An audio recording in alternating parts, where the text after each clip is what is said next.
Want to call us to order? Yeah, I think so. Welcome everybody. This is a little bit different meeting than usual. We have it posted as a special meeting with an agenda, but it's really kind of more of a extended information item slash workshop thing. So staff and our guests will really be driving today. So I'm pretty much just here to say welcome to our commissioners and our staff and to our guests. I believe Emmett will introduce them, and I'm kind of going to just turn it over to him from here. Tony or Chair Uruso. I just want to thank you for kicking us off and all the commissioners who were able to join today. Thank you so much. I'm Emmett Mullen. I'm work for the Metropolitan Council. I'm the Regional Parks Manager. And today, as Tony said, we're hosting this special meeting of the Parks and Open Space Commission um, around the documentary Stories I Didn't Know. The idea for showing this documentary came from one of our um, meetings. Commissioner Bob Moeller suggested this. We were going to try to pair it with a Bedote tour with Ramona and Reuben and the Minnesota Humanities Center, and unfortunately the pandemic continues, and so we postponed again. I think it was our third postponement, so I think the fourth time will be a charm. But we're hoping to do that maybe um, next spring. So. We just played the for many of us, we watched Stories I Didn't Know just a few minutes ago, and I had seen it before, but it's just a wonderful documentary of discovery. And I'm just really pleased to have the creators of Stories I Didn't Know and the stars, um, Rita Davern, Ramona Kitto Stately, and Reuben Kitto Stately. Um, so let me just cover a little housekeeping. I think we already kind of covered this, but if people could just keep their line muted, then I think that really helps the sound quality. You're all welcome to turn your cameras on if you'd like. If you don't want to, that's certainly fine. Um, I just would like to start with a brief introduction of our three guests. First of all, Rita Davern. Rita is a fourth generation Minnesotan, and her cultural roots are in Boren County in County Clare, Ireland. She knows firsthand for US people with European heritage, reconnecting to our homeland and our cultural history adds huge richness to our lives. Stories I Didn't Know is Rita's first film. She's recently completed a second film called Burren Girls that focuses on her family in Ireland. Um, and her films have won awards. Ramona Quito Stately, her starring partner, is an enrolled member of the Santee Sioux Nation. Her educational background includes a BA in Dakota Art and Culture and a Master's of Education in Teacher Leadership. She spent 15 years directing Indian education for the Osseo Area School District, and she currently serves as project director of the We Are Still Here, Minnesota. She's also the chairperson of the Minnesota Indian Education Association. Reuben Quito Stately um, is also a starring partner, and his stage name is Kitto. He's a 21-year-old recording artist from Minneapolis, and he has been writing and recording music for 10 years. He says, my goal with my music is to harmonize the happy and sad times and celebrate both good and bad experiences. I believe when I rap about my personal experience and I validate other Indigenous youth who relate to it. I hope this makes them feel not so alone in our collective need for healing. Reuben is a senior at Augsburg University. I understand he might still be in a class and he's going to get out soon. Um, he is president of the Augsburg Indigenous Student Association.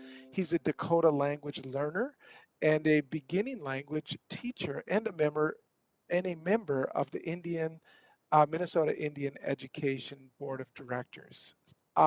So with that, I would love to turn it over to our guests to just begin with some introductory comments. And again, if people would mute, that'd be just great. And then we're going to end up moving into a discussion, which we hope to use at least half our time today in discussion. So think about your questions. Thank you. Rita, you want to start? Sure, I'd love to. It's really, really fun for me to be here.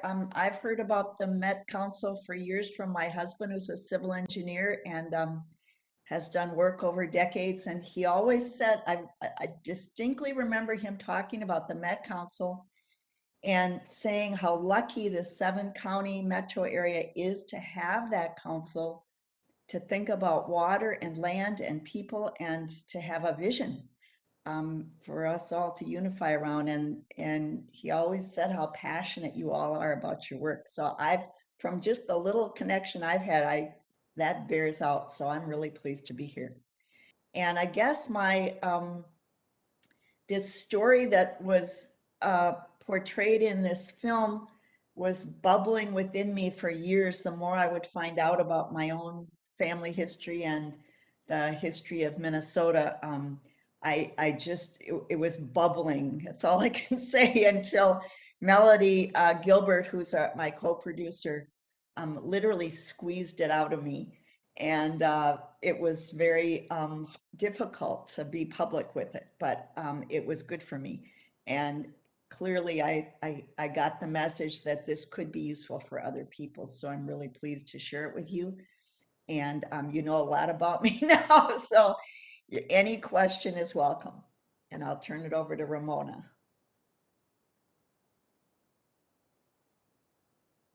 Ami taku yapi, petukinde owasi, chante washte anape chius apie.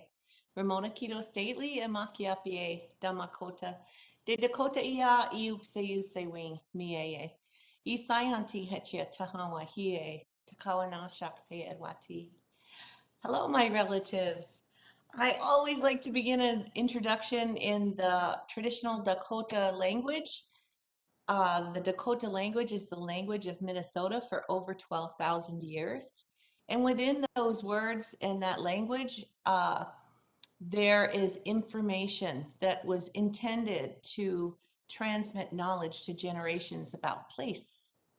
And so the language revitalization in our state for the Dakota languages is a really important thing. So I introduced myself as Hami Takuyapi. That means hello, my relatives. And it really kind of reflects the philosophies of Dakota people um, who believe that we are related. We are all related as people, but also as really integral things to life, such as water, such as the animals, birds, the trees, and understanding that if we view things in our world as relationships instead of relatives, we make different decisions about them.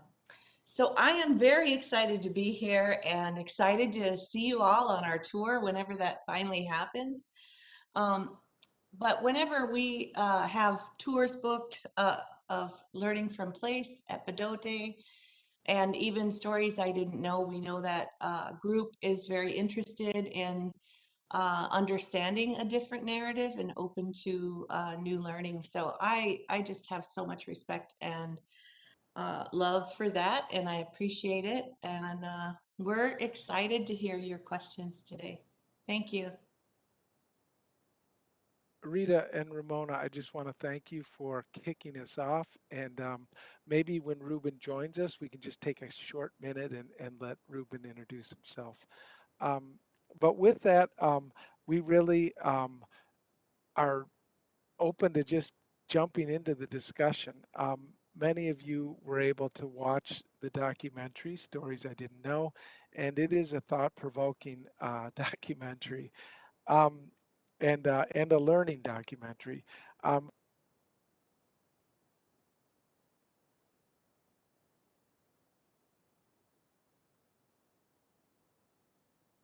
We just lost your audio there, Emmett. Tony, thank you. Excuse me, I somehow muted myself. I tried to put, I'm trying to do too many things at once, but I put two questions into the chat.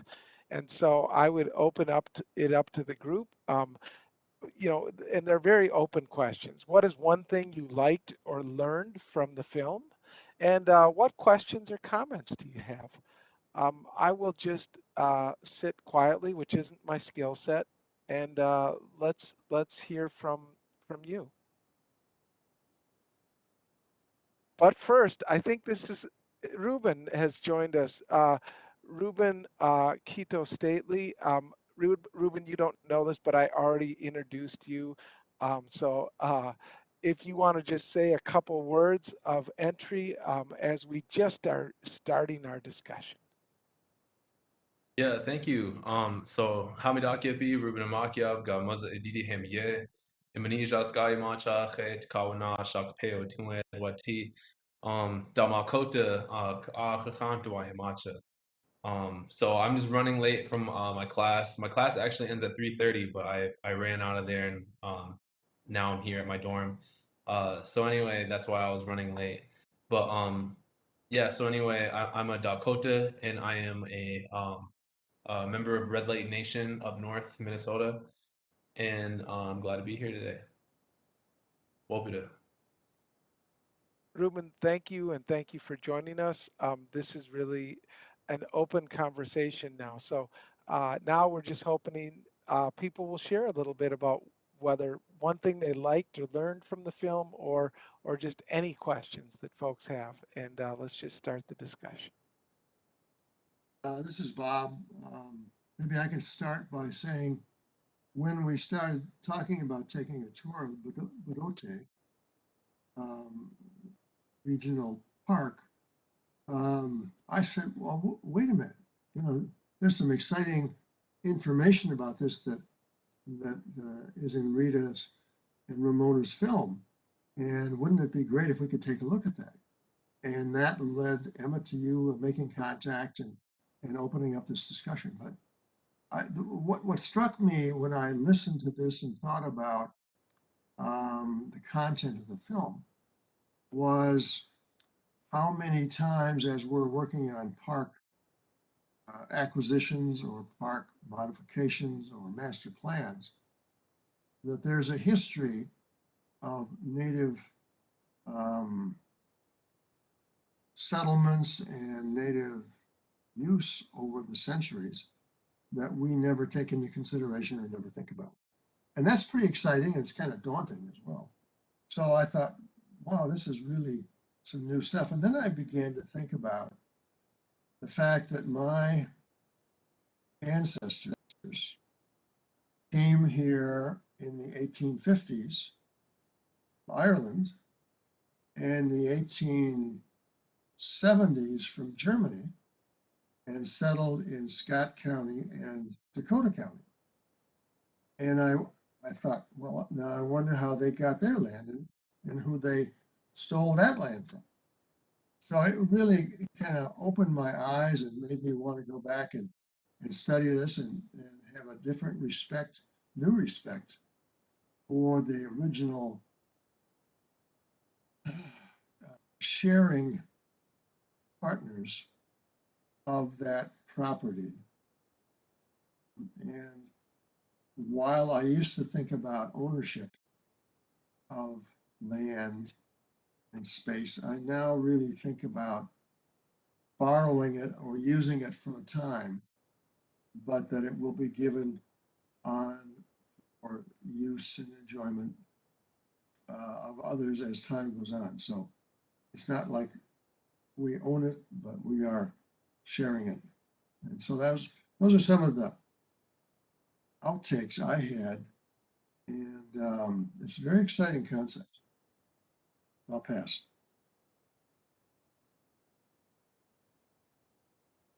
Thanks, Bob. Others?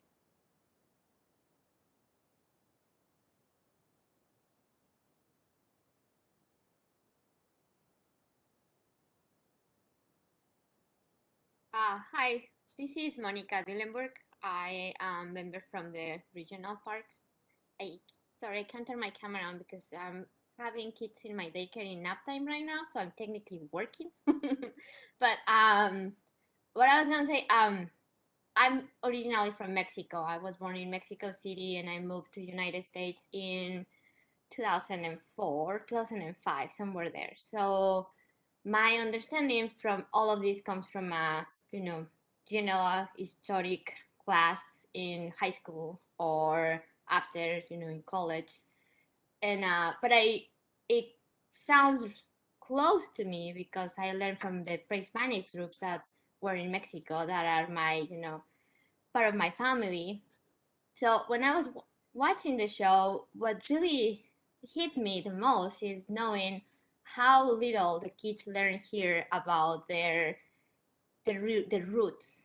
I can't tell you how many times we have classes talking about the Aztecas and the Mayas and the pre-Hispanic groups and how we have to be proud of being part of that because it's in our blood. So we come from them. And then, of course, the Spanish people came, and then we come from that side too.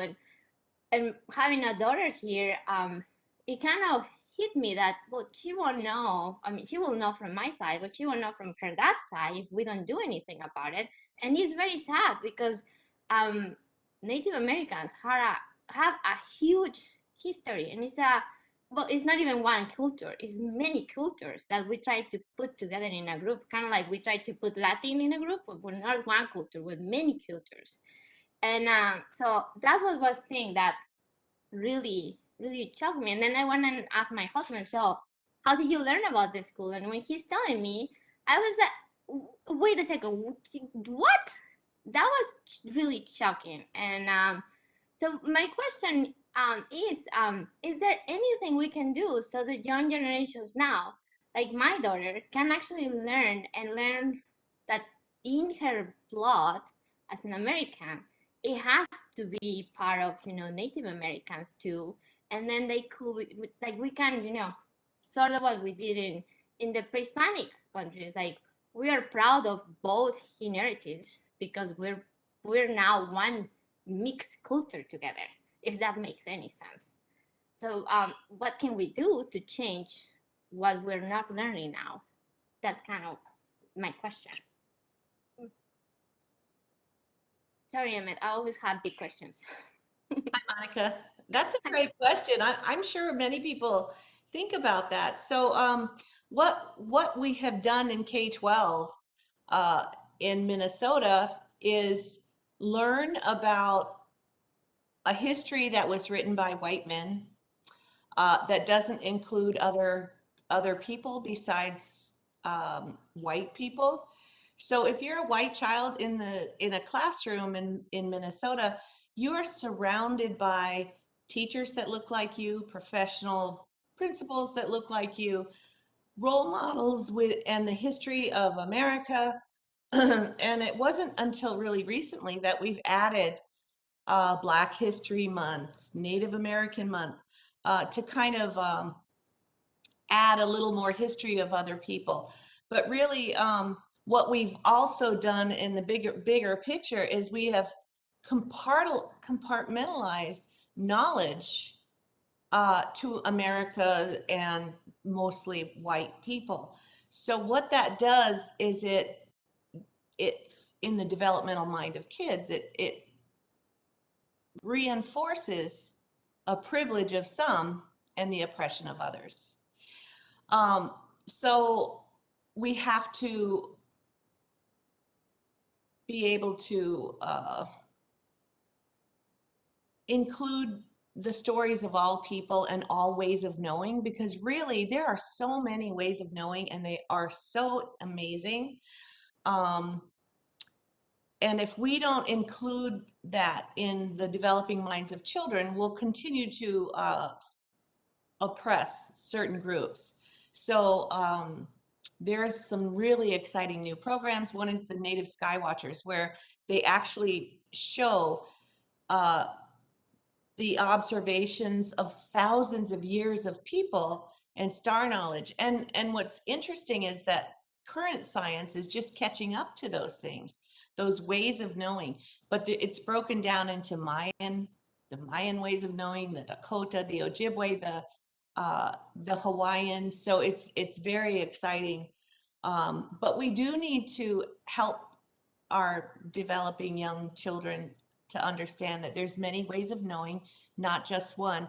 And if we are raising good, strong, critical thinkers, we can't leave out really integral information, right?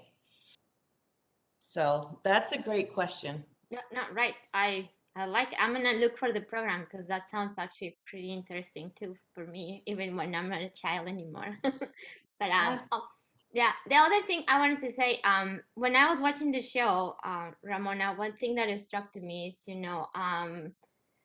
Rita was talking, how it kind of like sound like how it's possible that they did that to other people, and you did turn and say like, you have to remember they came from other kind of oppression, which I really appreciate because sometimes we put our modern thinking in the history, and it can't be like that. We need to understand what was happening at the moment that made them do what happened so we can not do it again, instead of just like you say, like we pretend that we're teaching, or we're just gonna not talk about it. And if we're gonna, like you say, create really critical thinkers, they need to know all the spectrum that it is.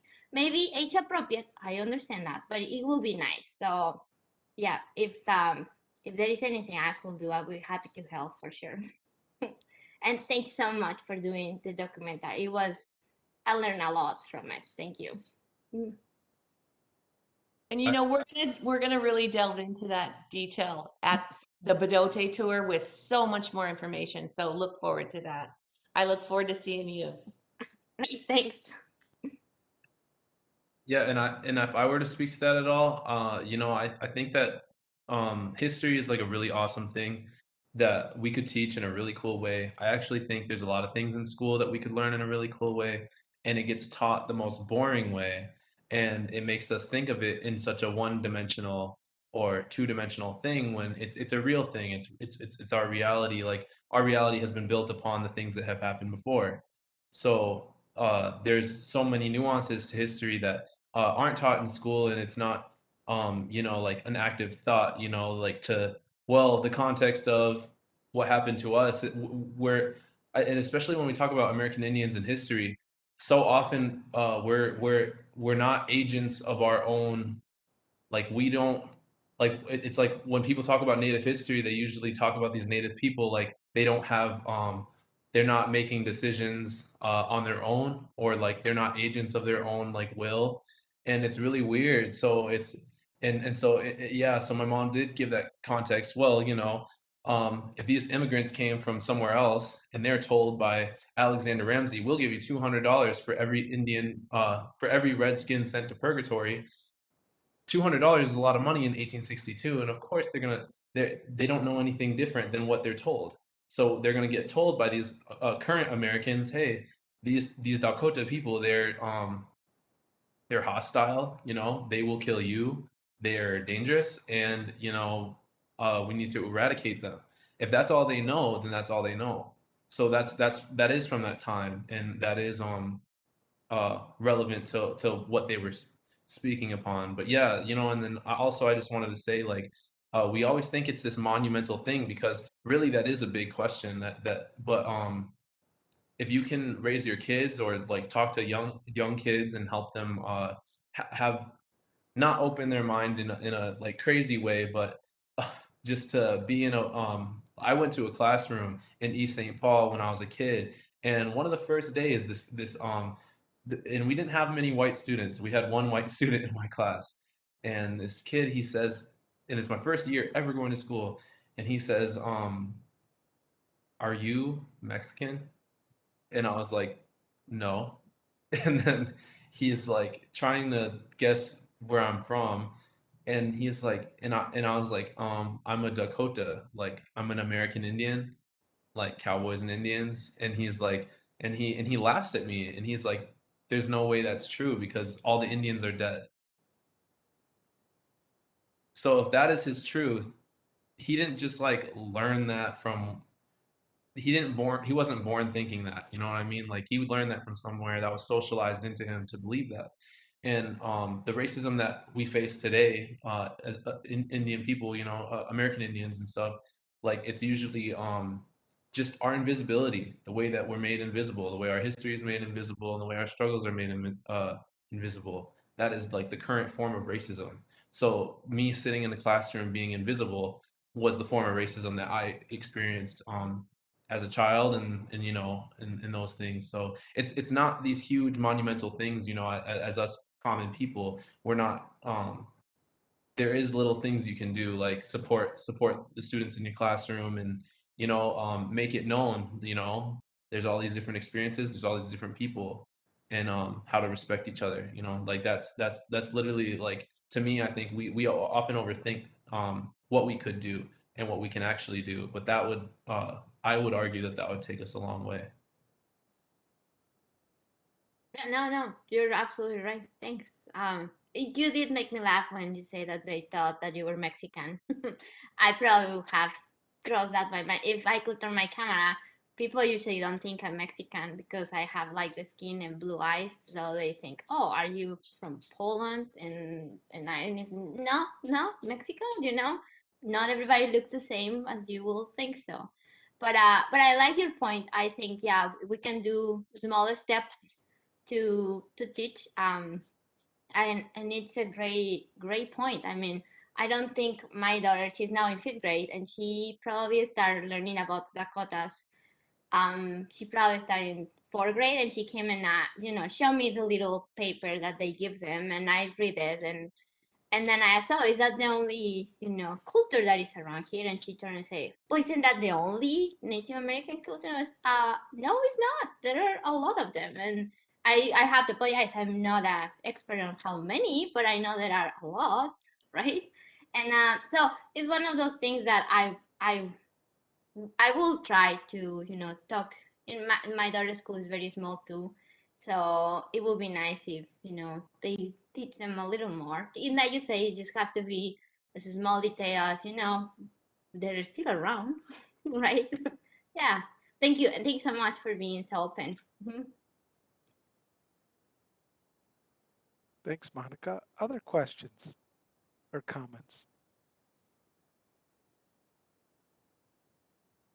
It's Tony, and I'll say I appreciated that. While it's certainly a difficult thing to talk about, I liked that Ramona addressed her ancestor who was born at Badote and then left and returned to that spot as a prisoner and then pushed out again. And thinking with my own family, the portion of our family that settled as farmers in Minnesota were on treaty ceded Ojibwe land. And while there's certainly some deep problems in how some of those treaties were dealt with too, I think there's a fundamental difference in the kind of enduring trauma that's left behind with kind of selling land and moving off and then having someone move in versus the being forcibly evicted and then death marched around back and forth and kept places. That's just a different level of abuses than what was present further north where my family was.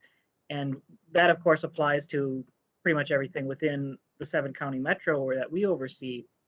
So it's a different kind of experience. It's good to hear that because most of my interaction with Native peoples around here has been on the Ojibwe side, learning about their culture. And I don't know very much about the Dakota side. And be able to hear some of that experience more firsthand, like you know it from I have heard that in a classroom kind of a setting, but don't get the same sort of exposure to people who actually have that as their history.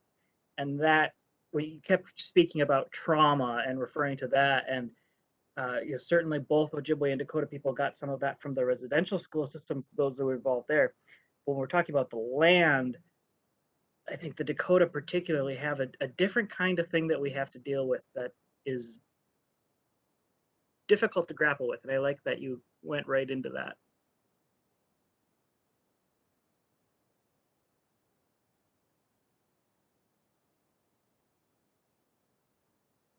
Thanks, Tony. others. I wanted to speak to that actually. So I liked your comment, Tony, and I wanted to say like the Ojibwe, because actually my father's Ojibwe and I'm enrolled in Red Lake Nation, and that's an Ojibwe Indian reservation up north. But yeah, the Ojibwe do have a different history here, and their interactions through those treaties and things like that are different from what happened to the Dakota. And then also the Ojibwe being like an overwhelmingly larger population here in Minnesota. Because mind you, like let's think about the history a little bit. We started how do I want to say this in the best way? So, 1862, by that time, these original invaders, these Washichu people, are very good at land acquisition and genocide. They've been practicing it. They did it with the Wampanoags way like they already fought Tecumseh in the 1700s. You know, like they've been through it, and they're very skilled by the time they're very experienced at how to remove people from the land and exploit them. By the time they get to 1862 here in Minnesota, but the Dakota people were called the Ocheti Shakoi. We are this huge nation of 7 different breakaway parts. But the ones that were here, there's actually 4 that were here, and so the majority of our nation was here in the 17 and 1800s, and we actually followed the buffalo, but we took up like the southern half of Minnesota. We were sometimes north of that, and then we were sometimes in Iowa, Nebraska, North and South Dakota. We were good in a lot of places because uh, like we followed our food. So so to me, like I'm just trying to add context for when we went to war in 1862. What happened is the original people of the land were the Dakota, 10,000 years. All the land, all the language, and all those things, like it's codified in our linguistics and in our history. We were the nation that was there for the longest. So when Minnesota has to do things, okay, so I'll just say when we went to war, the people went west. So all those Indian wars, all those famous Indian wars, like the names like Crazy Horse and Sitting Bull, those men, they met the Dakota women and children when they were forced marched and exiled to Crow Creek. Tashunka We Go is our name for Crazy Horse. He and his band were like, what the hell happened to you guys? And those women and children explained they did this to the men. We went to war for 3 months, and the men are in prison. They're incarcerated, and they moved us here on this reservation.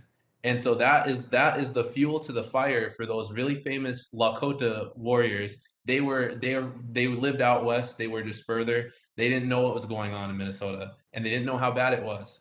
So that fueled their fire to fight so hard that's why we remember them. That's why white people learn about them in school, like on the one day a year. So and so the majority of our people, they fought and got pushed west, west, west, west, and then finally even a place called Fort Peck, Montana.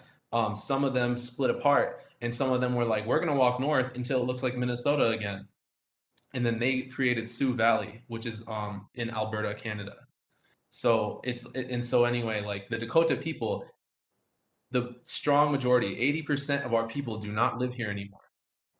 So the Ojibwe, they had a story of why they came here and 300 years ago, and someone Anton Schroyer, he wrote a really good book called Warrior Nation, and he talks about the establishment of Red Lake Nation and Ojibwe history and stuff like that. He talks about how the Ojibwe nations in Minnesota even came to be, and the last time that they warred with the Dakota people, which was 1763, and I don't know. So anyway, they're just there's like really rich history about that. But anyway, the Ojibwe don't have this history of fighting the U.S. here, and so when they are asking for things, Minnesota and the government and the structures here, they have no quarrel with the Ojibwe.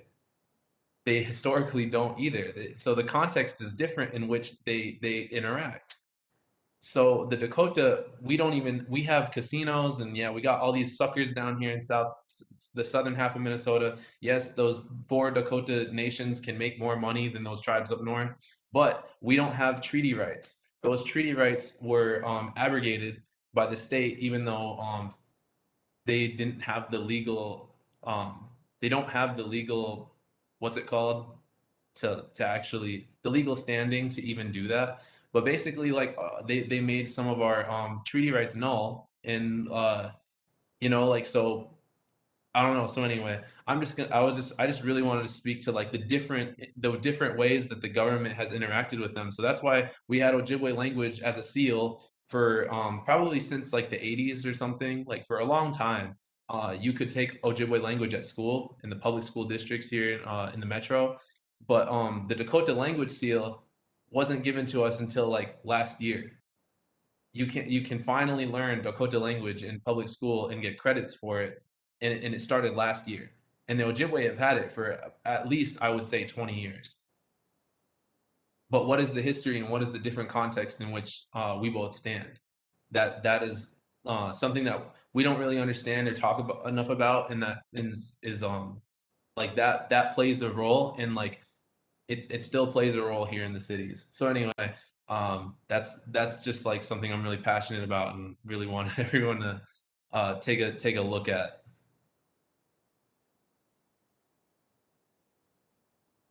Thank you, Reuben. That was quite telling. And Tony, I didn't know that either. Or I mean, I think you knew a lot more about it. Other comments or questions?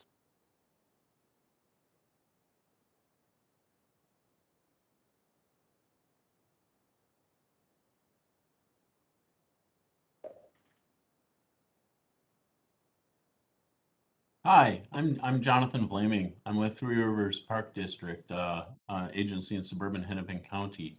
And a quick shout out to all three of you. Thank you so much for making this documentary. It was fascinating, and I am ignorant when it comes to into much of Minnesota's history and Native American history. So I learned quite a bit. Thank you very much for that. Ramona, you said different ways of knowing. Thank you. Isn't that the truth? And Reuben, different ways of learning, and we're stuck in probably the worst possible learning style right now in our schools. I would agree with that. A quick question for you, Reuben. How do you pronounce your stage name? I listened to you on Spotify during the break. Is it Keto or Kitto or? Yeah, I like to say keto. Keto. Okay, cool. It was good stuff. Yeah, I heard the rap in the show itself, and so I decided to check you out. Um, are you Generation Z at this point, or the cusp of the millennials? I don't really go by any of those standards. Yeah, you know what you said in the documentary about literally thousands of years of history for your culture and the blip that struck home with me. And it's a beautiful perspective. I do have hope for the youngest generation. I'm a baby boomer myself. I think baby boomers are largely set in their ways, and Gen X is also. But my own son's your age, and I see a much greater multicultural and open community, especially within the EDM community. So thank you for that. And then Rita, I wanted to ask more about your experience with with the idea of transferring Pike Island back to what would be the Mdewakan Sioux. Did you talk to them? And where can you tell us more about your experience in looking into that? Sure. I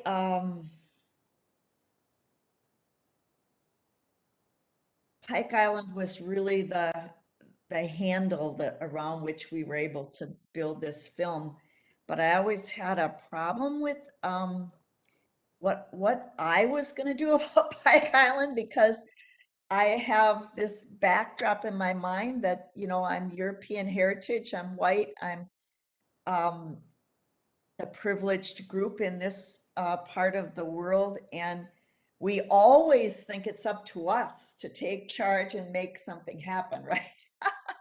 And I kept saying to Melody, this isn't my agenda. Like, I can't I can't do this. I can't take up a charge and get on my horse and make something happen here. I have to follow Dakota people.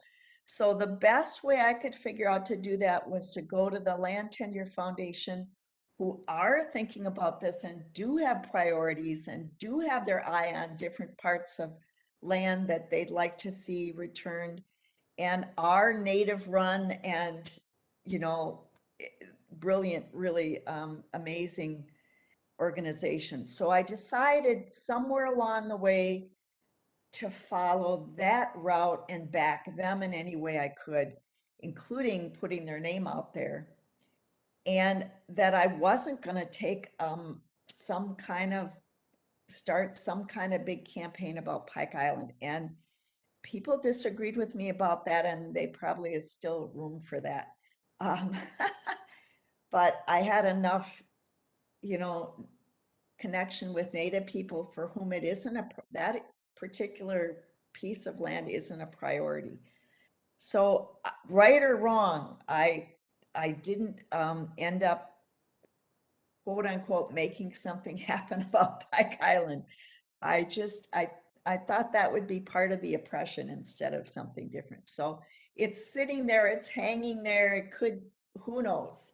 Ramona can probably say more about that, but I do know that there's a movement to change the name of Pike Island back to its Dakota name, and I hope that happens, and I hope it happens soon. And who knows from there what the state parks, you know, what challenge they could take up. I don't know. So that's as far as I know on that question. And Ramona, if you want to talk more, you can.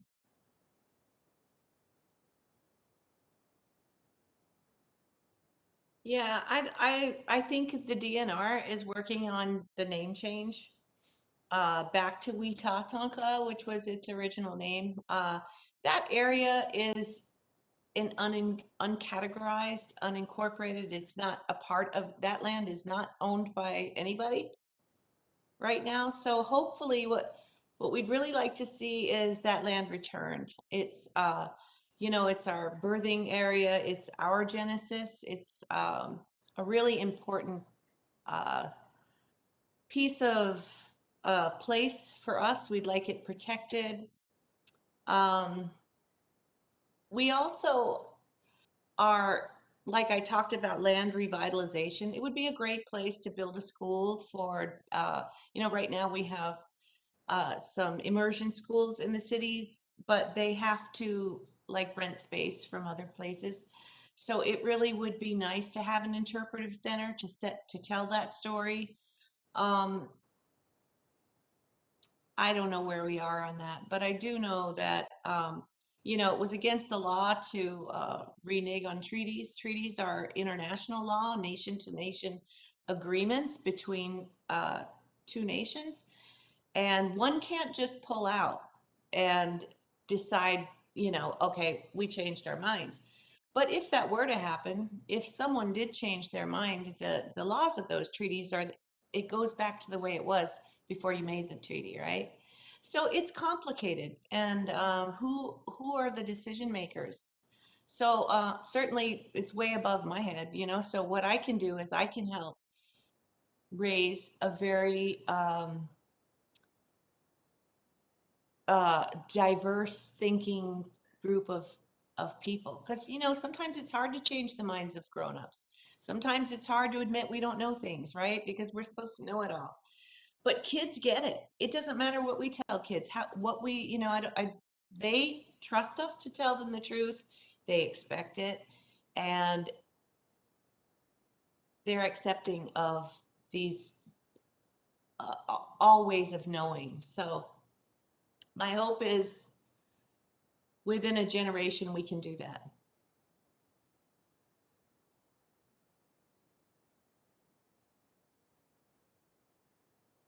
Thank you, Ramona.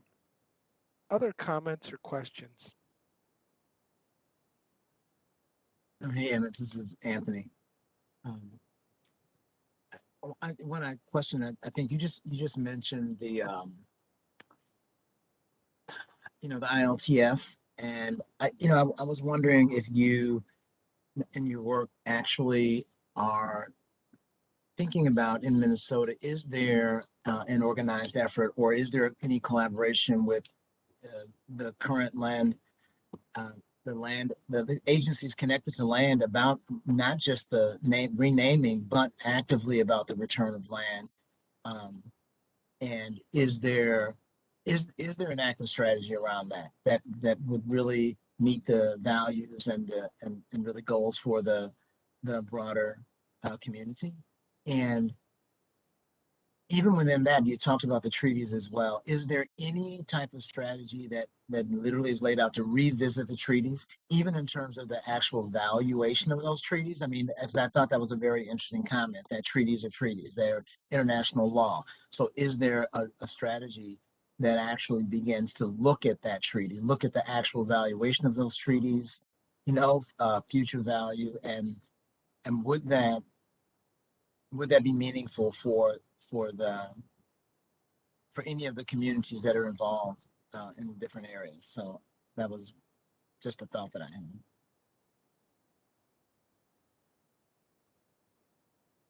Thanks, Anthony. Glad you're here.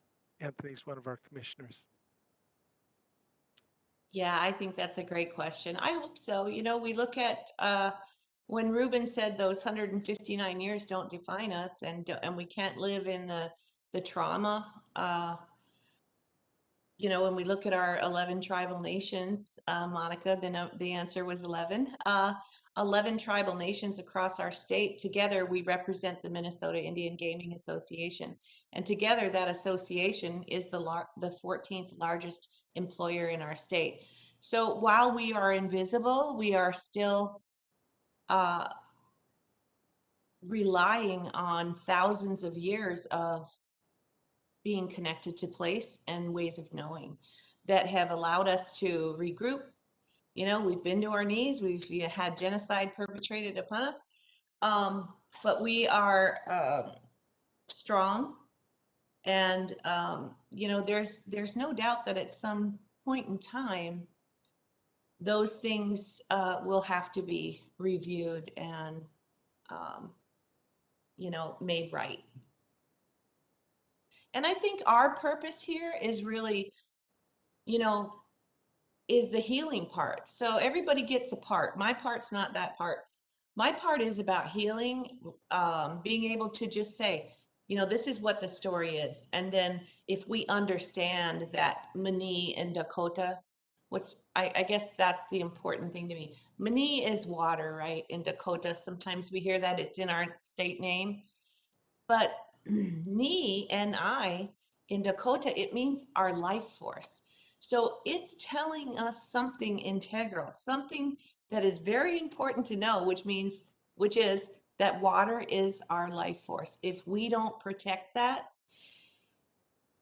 we are going to die, right? And not only, in 159 years of decision making, we have polluted every river and lake in our state. Would we have done that had we understood that water was our life force? If we understood that we are the headwaters of the Mississippi and it's moving south, and that those people are going to suffer way worse before we even do? And is that our responsibility as just citizens, as humans, to take care of everyone?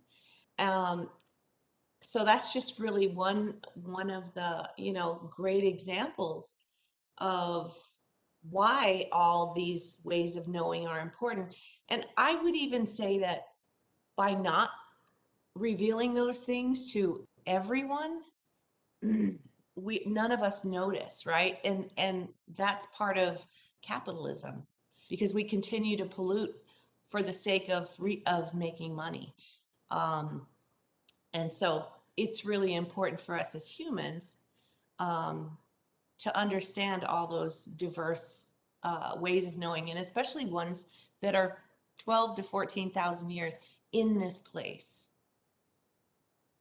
Ramona, is there any agency that has actually reached out to you and really talked about, I guess in our area, about water management in a similar way that, for example, the state of California and Oregon, Washington are beginning to look to those communities that were there for 10 or 14,000 years with their, forest management. They didn't call it forestry management, but the way that they use, controlled burn, and really looking at those practices in those states for what is ailing them. Is there any agency in this state that has looked to the Dakota people for strategy and relationship related to water management?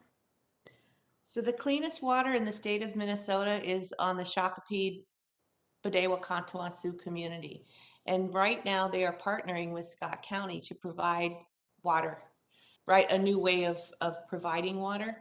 And they're spotty, there are groups I imagine it's DNR up north who decided all of the cottonwood trees were dead. And, for Dakota people, those cottonwood trees are the medicine trees.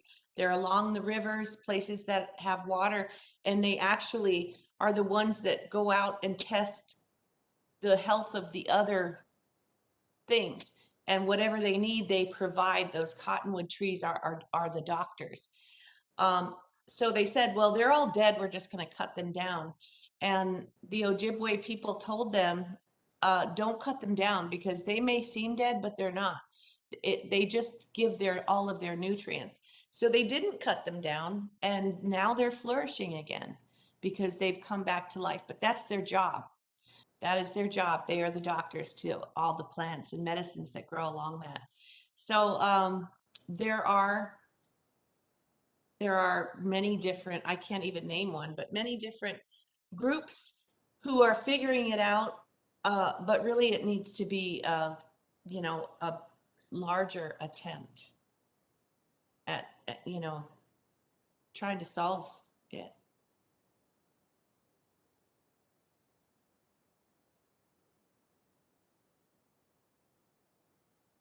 Other questions or comments? We have time for one or two more. This is Tony again, and I'll say, kind of coming back to that idea with the comment from a fellow student of, well, all of the Native Americans are dead. That's history. Is kind of a common refrain that we hear, and something that we, I think, are thinking about now when we talk about land, because kind of the historical way that natives were dealt with essentially fell into the categories of either actually killing them or making them assimilate or kind of hiding them off on reservations. And all three of those led to white people being kind of unaware of their continued existence.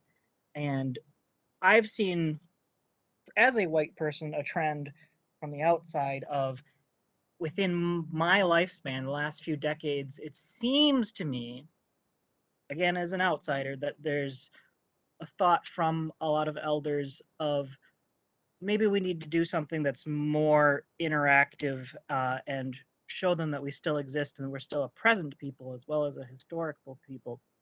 And that comes down to when we're dealing with land, the ownership things of should we give this back or turn this over gets very complicated. But at a minimum, we have people on this call here who decide things about stewardship and programming of land. And so I'm looking for feedback of what can we do better in that to explain that there's a still not only a historical tie but a current people, and what is the current tie to this land, and use that as an educational tool. I know we have some, there's some signage going up, there's some artwork going up. What else should we be doing with the land that we oversee to provide a connection between the historical people and the more recent immigrants that are using that land? That's a great question, Tony. So right now, in 2010, we passed legislation that said that in regards to K-12 education, if we know that K-12 education is the perpetrator of a master white narrative that actually reinforces this oppression, we've started in that school area and said, and this law says that Ojibwe and Dakota culture must be taught in all disciplines. That's math, art, science. But what was missing from that law was there was no help for teachers to have staff. There was no budget associated, right? So there's no money for teachers to have training, to have authentic resources created, to create a hub, a central hub to hold all that information. So there was legislation that was put down the last two times, but it was called Indigenous Education for All. And the purpose of that was to provide tools for teachers. Because it came up at the same year of the social study standards, of course, it got all mixed into the cultural, what is it called? Cultural response. What's Oh, that? the critical race theory stuff? Yes. Because it's also CRT as culturally responsive teaching, right? Mhm. But if you're not educated and understand all of this, it's very easy for someone to make a spin on all that. So, the legislation created that that help for teachers because they're still not teaching it. There's also pushback from teachers that say, you know what, it's not my story and I can't tell it. Well, rocket science isn't your story and the Civil War isn't your story. You weren't there. So that's just pushback, right? So what we have to do is, because I think teachers are the most amazing in the world, they're, they certainly don't teach for the money, but we need to support them and give them the tools that they need. So supporting legislation is one of the biggest things. We can create a competent, good, critical thinking, diverse group of leaders if we start now. We can also work on older people, but I think if we focus on the children and raise them in a way that enhances critical thinking, because we're not doing that right now. We're not offering them all the information in order for them to make a good decision. We are teaching them how to take a test, which is crazy. Our education system hasn't changed in 100 years, and if you're not outraged by it, you should be. But for this one focus, that's really where I make my focus, is to grow these beautiful, strong, critical thinkers, starting now, and hopefully in 20 years, we'll have a different group making really different decisions about our state.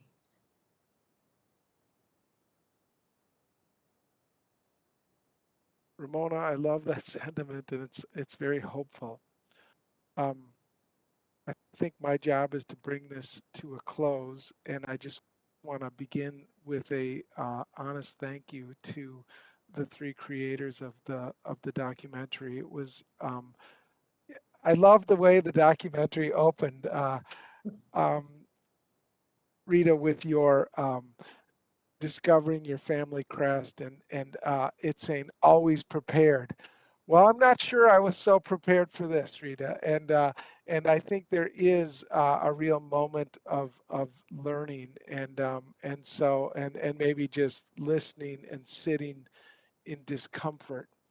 And I don't have a lot of more profound things to say other than this is a beginning, and we really, for me, it's a beginning, and I just want to really thank you for helping us move along in this journey, because this is something that I think we have to keep moving on and keep learning and listening to one another. So just gratitude to all of you, and thank you to everyone who attended today and listened and engaged. It's a start. So I will end there. So thank you, and have a great afternoon. Thank you. Whoop it up for having us.